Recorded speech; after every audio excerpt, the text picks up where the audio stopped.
जीवन हमें एक मौका देता है, इसलिए जब भी सही कॉलेज चुनने का समय आए तो सिर्फ मंगलायतन यूनिवर्सिटी आपके बेहतरीन भविष्य और सर्वांगीण विकास के लिए। अमेरिका के राष्ट्रपति डोनाल्ड ट्रंप झूठे हैं। ये कोई क्लिक बेट थंब नहीं दिखा रहे हम आपको। वाकई में अमेरिका के राष्ट्रपति डोनाल्ड ट्रंप झूठे हैं। इस बात का खुलासा हुआ भारत में बजट सत्र के दौरान।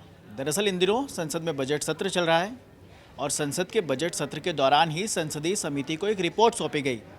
रिपोर्ट थी ट्रंप को लेकर, टैरिफ को लेकर जो ट्रंप के दावे हैं। अमेरिका लगातार क्योंकि सवाल उठा रहा है, लगातार बोल रहा है कि भारत हम पर टैक्स लगा रहा है, भारत हम पर टैरिफ लगा रहा है, तो अब अमेरिका भी उसके उल्टे जवाब में रेसिप्रोकल टैक्स लगाएगा। ये तो आपको खबर पता ही होगी। मगर अब भारत की तरफ से एक बयान दिया गया है, संसदीय समिति को एक रिपोर्ट सौंपी गई। रिपोर्ट सौंपी है वाणिज्य सचिव बर्थवाल ने। उन्होंने बताया कि ट्रंप की तरफ से जो दावा किया जा रहा था वो बिल्कुल झूठा है। भारत की अभी अमेरिका से फिलहाल टैरिफ को लेकर बात चल रही है, मगर ट्रंप ने इससे उल्टा दावा किया था। क्या दावा था?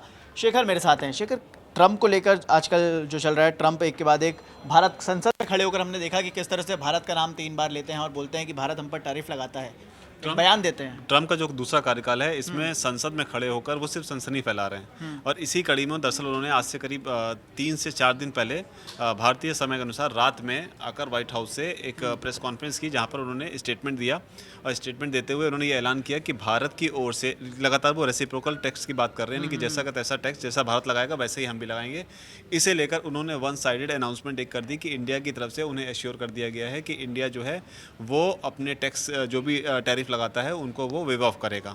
ये उन्होंने अनाउंस किया और ना सिर्फ अनाउंस किया बल्कि ये अनाउंस करते वक्त उन्होंने भारत के खिलाफ कुछ ऐसे शब्दों का भी इस्तेमाल किया जो उनके एक तरीके से कह सकते हैं कि घमंड को दिखाता है। उन्होंने यहाँ पर कहा कि फाइनली भारत को जो है कोई है जो उन्हें एक्सपोज कर रहा है। लंबे वक्त तक जो है भारत हमें इस तरीके से पैसे हमसे ऐंठता रहा और अब भारत जो है इस चीज़ के लिए तैयार हो गया है, वो भी जो है अब टैक्स जो है जो टैरिफ है उनमें हमें रियायत देगा। तो ये उन्होंने व्हाइट हाउस से अनाउंस किया था। हालांकि उसी दिन भारत के विदेश मंत्रालय के प्रवक्ता हैं, उन्होंने जब प्रेस कॉन्फ्रेंस की थी, भारत में ही जो मीडिया को ब्रीफिंग दी थी, उसमें जब इसे लेकर उनसे सवाल पूछा गया था तो उन्होंने इस तरह का कोई भी कंफर्मेशन तब नहीं दिया था, जबकि उसके करीब 5 से 6 घंटे के भीतर ही व्हाइट हाउस से ट्रंप ने ये ऐलान कर दिया। तब से ही ये बात उठ रही थी कि ट्रंप या अमेरिका जो है वन साइडेड ये इन्फॉर्मेशन किस तरीके से पास कर रहा है और आखिर इसके पीछे की सच्चाई क्या है। और इसे ही लेकर संसद में जब मामला सामने आया तब यहाँ पर एक रिटर्न रिप्लाई दिया गया जिसमें ये बताया गया है कि अमेरिका के साथ नेगोशिएशंस जो हैं वो चल रही हैं। भारत की ओर से किस तरह की कोई छूट दी गई है टैरिफ को लेकर,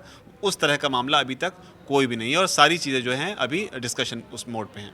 बिल्कुल, अब देखना ये होगा कि मामला कहाँ तक खिंचता है, मगर फिलहाल के लिए इस बात की तो सच्चाई सामने आ गई है कि ट्रंप सिर्फ एक तरफा बयान दे रहे हैं, उनके बयानों का कोई आधार नहीं है और इसमें कहना मुझे लगता है कि कोई दो राय होगी नहीं कि ट्रंप झूठ बोल रहे हैं लगातार। बोल रहे हैं, आप कह दीजिए ट्रंप आजकल गुंडा ही कर रहे हैं ये कह दीजिए, क्योंकि जिस तरीके से यूक्रेन का मामला चल रहा है हाँ। वो बुलाकर ओवल ऑफिस में बुलाकर जेलेंस्की को धमका भी रहे हैं, खुल्लम खुल्ला ये भी कह रहे हैं कि आप हमें अपने मिनरल्स दीजिए तो हम आपको प्रोटेक्शन देंगे, जैसे होता नहीं है बिल्कुल हफ्ता वसूली टाइप से, उस तरीके से कर रहे हैं। और इसी कड़ी में उन्होंने भारत को लेकर भी ये एक आप इसको गैम्बल कहेंगे कर दिया कि भाई कुछ भी बोल देना है। बिल्कुल। और आखिर इसके हाँ। पीछे उनका तर्क क्या है, क्या हो सकता है डिस्कशन मोड में चीज़ें उतने करीब चली गई हों जिसमें भारत जो है वो एग्री हो गया हो, उसको बहुत ही पॉजिटिव में ले लिया हो, ये भी हो सकता है। हालांकि ट्रंप के दावे में कितना दम था, इस चीज़ की पूरी सच्चाई जो है वो सामने आएगी जब ये टैरिफ का जो भी डिस्कशन चल रहा है, नेगोशिएशन हो रहा है, उसका आउटकम क्या होता है। उसके बाद आप चीज़ों को एनालाइज करके कैलकुलेट कर सकते हैं कि ट्रंप ने जो कहा था उसमें कितना दम था या ट्रंप ने शायद वक्त से पहले ही चीज़ों को रिलीज़ कर दिया था, वो तब पता चलेगा। मुझे लग रहा है कि ट्रंप ये सोच रहे होंगे कि जिस तरह से उन्होंने यूक्रेन के राष्ट्रपति जेलेंस्की को डपट कर भगा दिया, उनके ऊपर चाहे जो बोल रहे हैं, उस तरह से भारत पर भी वो किसी भी तरह का आरोप लगा सकते हैं, कुछ भी बयान दे सकते हैं, मगर वो भूल गए कि ये नया भारत है जो जवाब देना जानता है बदले में। बिल्कुल, अगर फिर भी खबर को लेकर कोई सवाल हो, कुछ जानना चाह रहे हो, हमें कमेंट में लिख के आप पूछ सकते हैं। नमस्कार।